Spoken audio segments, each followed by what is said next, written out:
गडचांदूर हे एक औद्योगिक शहर आहे। आज गडचांदूर शहर हे एक मोठी बाजारपेठ म्हणून नावारूपास आलेली आहे। आज शाळा, कॉलेजेस आणि विविध कार्यालयीन दवाखान्याच्या कामाकरिता आजूबाजूच्या खेड्यातील लोक हजारोनी आज गडचांदूर शहराकडे येतात।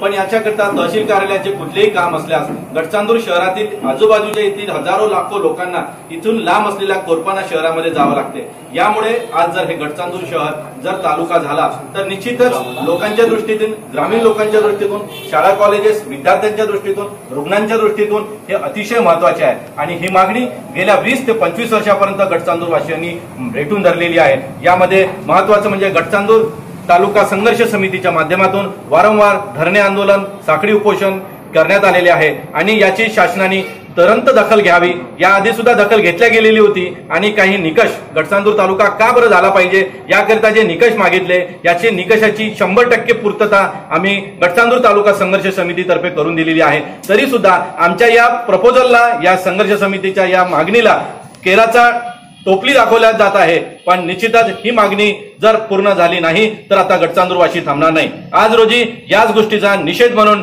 आज गडचांदूर शहरातील पूर्ण बाजारपेठ बंद ठेवण्यात आलेली आहे आणि 15 सप्टेंबर पासून मुंबईला आझाद मैदानावर एक भव्य धरणे आंदोलन करण्यात येईल आणि जोपर्यंत निर्णय नाही, आम्हाला न्याय मिळणार नाही, तोपर्यंत हे आमचं आंदोलन चालू राहील आणि गडचांदूरचा प्रत्येक नागरिक, आजूबाजूच्या गावातील प्रत्येक नागरिक या संघर्षाकरिता सोबत राहील।